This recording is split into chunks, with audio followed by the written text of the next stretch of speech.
l'Acadie Nouvelle et CKRO vous présentent le balado Les Top 5. Bonjour et bienvenue au balado Les Top 5, né d'un partenariat entre l'Acadie Nouvelle et CKRO. Je m'appelle Yvon Duguay, journaliste et directeur de l'information à CKRO et j'animerai ce balado. Aujourd'hui, mon invité, c'est nul autre que Robert Lagacé parce qu'on va parler sport. Robert est journaliste à la section des sports de l'Acadie Nouvelle depuis pratiquement les tout débuts. Bonjour Robert. Bonjour Yvon. Alors comme je disais, tantôt on jasait hors d'onde et tu me disais que tu étais là, en fait, depuis presque les tout débuts à l'Acadie Nouvelle. Je suis arrivé le 1er juillet 1985. Alors j'en suis à ma 40e année. C'est incroyable. Hein? Oui. Et il y a beaucoup de personnes justement qui connaissent de par les nombreux articles de l'Acadie Nouvelle. Aujourd'hui, on parle de top 5 des événements sportifs de l'année 2024, mais aussi ce qui est intéressant, c'est que dans ces événements, il y a des athlètes de la province, beaucoup d'Acadiens, d'Acadiennes aussi qui se sont signalés. Quand on fait un top 5 comme ça, parce que c'est quelque chose que tu fais annuellement, comment ça se fait? J'imagine que l'événement, le numéro 1, lui, est pas mal généralement le plus visible, mais après ça, pour choisir les autres, là, c'est comment tu procèdes pour ça? Ben, d'abord, faut préciser que quand on tombe dans une année olympique ou paralympique, c'est clair que c'est assez facile de trouver un premier choix pour la simple raison que c'est le monde entier qui regarde les exploits de nos athlètes à ce moment-là. Oui. Mais sinon, ça dépend toujours de l'exploit accompli par l'athlète, que ce soit un garçon ou une fille. Oui, exactement. Et donc, cette année, comme je disais, on a un top 5 des événements sportifs de l'année 2024. Et on commence, évidemment, par... évidemment, c'était une année olympique, mais une année paralympique aussi. Et ce qui a retenu ton attention en premier lieu, ce sont justement les Jeux paralympiques de Paris qui sont déroulés en septembre. Parce que là-dedans, il y a eu des athlètes là, d'ici, de la province, là, notamment des Acadiens et Acadiennes, qui ont fait très, très belles figures. Oui, en effet. En fait, on aurait pu faire cette émission-là il y a 4 ans, il y a 3 ans. Oui. Ça aurait été sensiblement la même chose, dans le sens que ce sont surtout nos athlètes paralympiques qui brillent sur la scène internationale depuis quelques années, malgré que quand même Geneviève Lalonde a quand même eu son mot à dire. Mais bon, avec l'absence de Geneviève cette année, les gens étaient surtout tournés vers nos athlètes paralympiques, particulièrement Danielle Doris, la nageuse, qui, encore une fois, comme elle l'avait fait aux Jeux du Japon, a été chercher l'or aux 50 mètres papillon. Puis il y a également un nouveau venu dans ces Jeux-là, Alexandre Hayward de Quispamsis, un Acadien un ancien joueur de basketball en fauteuil roulant, qui s'est recyclé en cycliste. Et quelle merveilleuse décision il a prise, parce qu'il est allé chercher une médaille de bronze dans la poursuite individuelle sur piste. C'était tout un exploit qu'il a accompli là-bas. Absolument. D'ailleurs, Hayward était inscrit dans 2 sports différents, quoique ça avait rapport au cyclisme, bien sûr, Paris, parce qu'il faisait également partie de l'équipe paralympique de course sur route. Et il a également réussi de beaux exploits avec une 4e place dans la course sur route, justement, mais également une 5e place dans le contre-la-montre. Donc, c'est exceptionnel. Hein? Oui, il a été exceptionnel. En fait, le mois de septembre d'Alexandre Hayward a été tout simplement exceptionnel parce que 2 semaines après, donc vers la fin du mois de septembre, il est allé chercher 2 médailles de bronze au championnat du monde de course sur route. C'est vraiment un exploit vraiment digne de mention. C'est pas arrivé souvent. Là. Je ne vous fais pas de cachette qu'il est probablement le grand favori pour le titre d'athlète de l'année pour l'Acadie Nouvelle, parce qu'il ne faut pas oublier le printemps dernier, il a également été sacré champion de la Coupe du Monde. Exactement. Alors, c'est toute une année qu'il a connue. Absolument. D'autres athlètes qui se sont signalés aux Paralympiques de Paris, entre autres en triathlon. C'est vraiment aussi...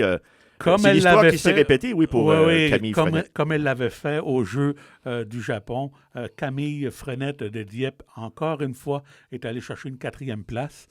C'est tout un exploit parce que, je vais vous dire quelque chose, la compétition est très féroce sur la scène internationale en triathlon. Puis, en basketball, en fauteuil roulant, également des beaux exploits de Désiré Isaac Pictou, de la Première Nation des River Bar, et Colin Higgins de Rothsay. Alors, autant chez les femmes, que chez les hommes, ils ont aidé leur club, à aller chercher une 4e position. Alors, si on récapitule, nos 5 athlètes aux Jeux de Paris, aux Jeux paralympiques, ont tous été cherchés au pire des top 5. Oui. C'est incroyable. Ben oui, c'est une année à marquer d'une pierre blanche, comme on dit. Là. Puis espérons que ça va se répéter. D'ailleurs, ces athlètes-là sont quand même pas très âgés. Donc ils sont encore assez jeunes. Hein? Ils sont encore assez jeunes, même si Camille réfléchit un peu à son avenir. Oui. J'ai l'impression qu'elle va être de retour dans 4 ans à Los Angeles. D'accord. Sur ça, on passe aux championnats canadiens universitaires d'athlétisme en salle qui ont eu lieu au mois de mars. Et on parle d'un athlète, là aussi, qui, selon toute vraisemblance, aurait remporté la toute première médaille d'or dans l'histoire acadienne. En fait, Samuel Bourque, c'est de lui dont on parle, oui. de Notre-Dame de Kent, est allé chercher la première médaille d'or individuelle. Parce que Geneviève Lalonde a déjà gagné 2 médailles d'or en relais. Alors, il faut faire la précision. Et Geneviève, à l'époque, représentait l'université de Guelph. Ah, d'accord. Mais Samuel, qui est des Aigles Bleus de l'Université de Moncton, donc, a accompli quelque chose d'assez rare, en fait, de très, très rare. Oui. Et ces championnats canadiens-là ont eu lieu à Winnipeg le printemps dernier. Ça a été vraiment, là, c'est un grand exploit, d'autant plus que ça l'a mené vers un deuxième titre, un deuxième sacre d'athlète de l'année à l'Université de Moncton. Alors, ça n'aurait pas été une année paralympique ou olympique. Samuel était sans aucun doute l'histoire de l'année. Ah, sûrement. Et puis, donc, Samuel Bourque, c'est un lanceur de poids. Un lanceur de poids. Oui, et puis c'est tout un athlète aussi, il faut le dire. C'est une pièce d'homme également. Oui, exactement. Oui. Donc, Geneviève Lalonde, pour préciser, pour les gens qui nous écoutent, elle, c'était plutôt du côté équipe qu'elle a gagné la médaille d'or. C'était pas au niveau individuel, donc c'était des courses au relais. Et d'ailleurs, les jumelles Frost, qui sont également néo-brunswickoises, étaient dans ces 2 équipes-là. Ah, d'accord. Donc, c'était 3 filles du Nouveau-Brunswick avec une Ontarienne dont le nom m'échappe. Si ma mémoire est bonne, là, qui avait aidé l'Université Guelph à remporter 2 médailles. d'or. Ça, c'était... On parle de 10-12 ans passés. Oui, on a fait notre part, comme on dit. L'Acadie a fait sa part. Oui. Du côté du hockey, maintenant, quelques événements à surveiller ou à mettre de l'avant, notamment la finale de la Ligue de hockey junior A des Maritimes dans un contexte assez particulier. Et ça a été une victoire pour l'équipe de Miramichi. Une belle histoire également que celle-là, celle des Timberwolves de Miramichi. D'abord parce que c'est leur première conquête dans toute l'histoire de l'organisation, qui est arrivée dans la Ligue en 2000, exactement au tournant du siècle. Oui. Et ils ont eu... écoutez... ça n'a pas été évident quand même parce qu'ils ont dû affronter coup sur coup, là, les 3 rondes, les 3 meilleures équipes de la Ligue en termes de classement pendant la saison régulière. Oui. Donc, ils ont eu beaucoup d'adversité à traverser pour se rendre jusqu'au bout. Donc, ils l'ont pas eu facile. Ils l'ont pas eu facile. Non.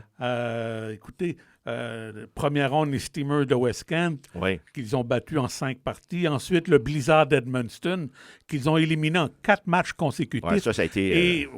Et enfin, en finale, contre les très coriaces, les toujours coriaces Western Capital de Summerside, qu'ils ont défait en 6 rencontres. Donc, tout un exploit pour les Timberwolves. Et d'ailleurs, il y a eu un événement en première ronde, là, que vraiment, c'est un événement malheureux, mais peut-être dans ces moments-là, c'est un événement qui peut souder aussi une équipe. Hein? Écoutez, c'est arrivé dès les premières minutes du premier match et ça implique bien sûr l'Acadien Justin David de Pigeon Hill qui a été pris de convulsions sur la glace après avoir été frappé là, de façon illégale par le défenseur Jake McDonald des Steamers. D'ailleurs, ce dernier a écopé de 15 matchs de suspension pour son jet. On a craint le pire pour Justin. Écoutez, on a cru que sa carrière était peut-être terminée. Oui, on en parle. Finalement, miracle, il s'est rétabli beaucoup plus rapidement que prévu. Une semaine et demie après, il était déjà de retour avec le club. Il a simplement été victime d'une commotion cérébrale, mais ça aurait pu être vraiment nettement plus grave. Non, absolument. Puis on rit pas avec ça, comme on dit, avec ces coups. Non, les images étaient vraiment très troublantes.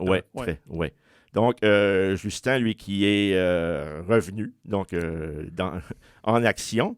Et dès son premier frapper. match de retour, oui. vers la fin de la série contre les Steamers de West Kent, eh bien là, cette fois-ci, les Timberwolves ont carrément perdu leur gardien numéro 1, Adam Rouleau, pour la balance des séries. Alors, c'est le gardien réserviste qui a dû prendre la relève, Jack Flanagan, un néo-brunswickois d'ailleurs. Oui. Et c'est une autre belle histoire que celle de Flanagan. Oui. Il a tellement été dominant dans le reste des séries, c'est lui qui a été nommé le joueur le plus utile des séries éliminatoires. Et c'est un gardien réserviste, il faut préciser. Et dans le monde du hockey, que ce soit local ou même national, international, souvent on arrive avec des réservistes ou des personnes comme ça, des athlètes qu'on ne voit pas venir de près, justement, qui arrivent de très loin, mais qui causent des surprises. Donc, écoutez, Flanagan en est un. Oui. On appelle ça des joueurs de soutien. Là. Oui. Mais quand même, les Timberwolves avaient quand même fait leur devoir pendant la période des transactions. En fait, vers la fin de la période des transactions, en allant chercher plusieurs joueurs d'impact, à commencer par le capitaine des Foreurs de Val-d'Or, David Doucette de Baie-Sainte-Anne, tout un joueur de hockey qui joue maintenant avec les Aigles Bleus de l'Université de Moncton. Oui, c'est ça, oui. Et il y a eu d'autres Acadiens qui ont contribué à ce championnat des Timberwolves, à part Doucette. Là. Il y avait Justin David, dont on a parlé tantôt, mais également Zachary Duguay, un Diepois. Oui, c'est ça. Et dans les autres joueurs, il y a eu aussi, évidemment, des joueurs de la province, mais aussi des Québécois, parce que ça vient d'un peu partout, là, dans le junior. Les Québécois étaient très, très performants, particulièrement Ludovic Dufort, le capitaine, Zachaël Turgeon, qui a été le meilleur pointeur des séries, Hugo Odette, Jérémy Duhamel, et l'actuel capitaine des T-Wolves, Elliot Robert. Ce sont tous des gars qui avaient une expérience junior majeure. Alors, ils ont vraiment grandement contribué à cette conquête-là. Tout à fait. Et on parle aussi, outre le gardien Flanagan que tu nous as mentionné, il y a Adam Rouleau. Caden McNeil aussi, oui. Puis un gars qui a un même nom qu'un célèbre lanceur des ligues majeures. Oui, mais ça n'a pas rapport. Non, pas tout à fait. Non, Nolan Ryan, en effet. C'est un défenseur, mais c'est un défenseur à caractère défensif. Oui. Et le troisième, néo-brunswickois, qui vient de Miramichi, Charlie Morrison, c'est tout un espoir de hockey. Écoutez, les Remparts de Québec l'ont sélectionné en juin dernier en deuxième ronde. D'accord. Et il est déjà en train de devenir un défenseur top 4 avec les Remparts de Québec. Là. Il est bien parti, celui-là. C'est un costaud, un jeune costaud. Oui, exactement. Toujours au hockey, maintenant, dans le circuit senior Beau Séjour. Et ça, c'est un bel exploit également. Ils avaient essayé à quelques reprises de gagner le championnat, mais là, cette année, ça a été leur année. C'était les Marauders de Dalhousie ont longtemps eu la réputation des underachievers. Et ils avaient pourtant la machine de guerre pour aller jusqu'au but chaque année lors des dernières finales ou des dernières séries éliminatoires du hockey senior. Mais le printemps dernier, ça a été la bonne année. Il faut dire que l'arrivée de Francis Thibault dans l'équipe n'a pas nui, ainsi que Jessico Bernard et Pascal Valcourt. Ça a été des éléments très, très, très importants. Mais il y avait quand même des vétérans qui ont aussi joué des rôles de premier plan. Je pense à Ryan Muckler, un quadragénaire qui semble avoir découvert l'autre jouvence. Oui, je pense que oui. Il y a Robert Pelletier, un ancien du Titan, un autre ancien du Titan, Joey Bernard. Alors, ce sont des joueurs qui ont joué un rôle important dans cette équipe-là. Absolument.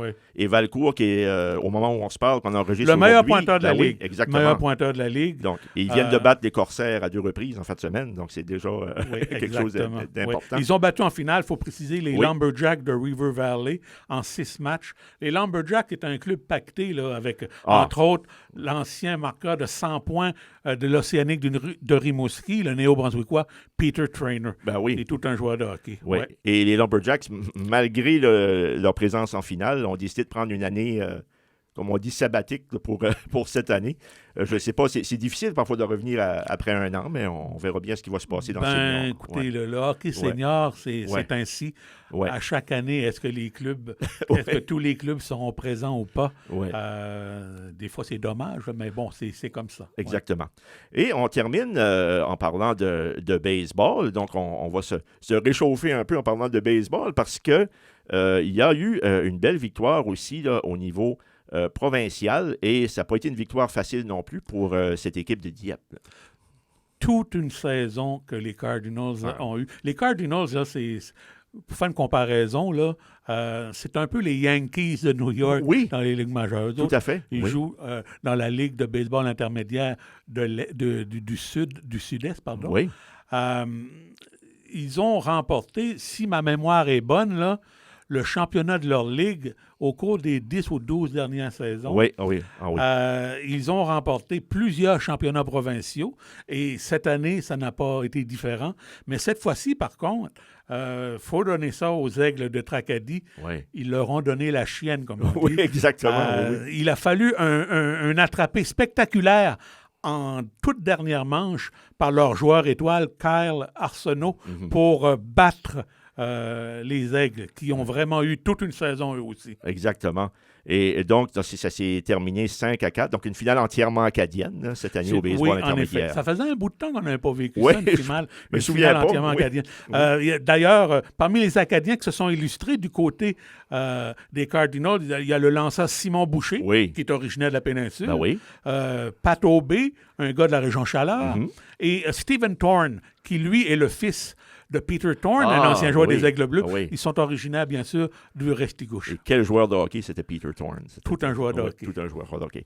Donc, cette finale-là a été remportée par les Cardinals de Dieppe contre les Aigles de Tracadie. Et là aussi, au baseball, c'est parfois un petit peu difficile de prévoir l'avenir parce que il y a il y a des équipes parfois là, qui comme cette année, je pense que Caraquette n'était pas dans le circuit où...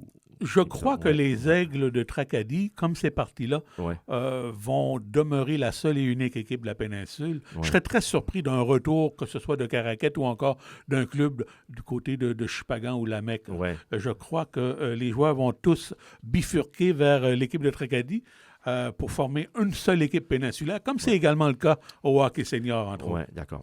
Donc, ce top 5, c'était, comme on dit, vraiment, on a touché un peu à tout. Donc, vu que c'était une année olympique et paralympique, je pense que l'événement de l'année, c'était les Jeux paralympiques de Paris. Donc, au cours des prochaines semaines, au moment où on se parle, on pourra lire Robert Lagacé dans l'Acadie Nouvelle avec les personnalités de l'année, tout ça, les athlètes. Comme je fais depuis quelques années déjà, j'y vais avec mes choix comme pour l'athlète de l'année, masculin, féminin, équipe de l'année, personnalité de l'année, coup de cœur de l'année, tout ça. Alors, ça va être à lire dans le journal aux environs du 30 décembre, là, dans ces eaux-là. D'accord. Robert Lagacé, le journaliste à la section des sports de l'Acadie Nouvelle, merci beaucoup pour ta participation. Ça a été une première pour nous deux, donc ça a été vraiment, vraiment très agréable. Merci beaucoup de ta présence. Ça m'a fait plaisir. Et donc, c'était Yvon Duguay qui vous parle. Donc, on termine ce balado Top 5 Acadie Nouvelle CK Héros. Merci à Michel Jacob et Brian Magnan à la technique et aux vidéos. Donc, on vous souhaite une bonne fin de journée où vous soyez et à la prochaine.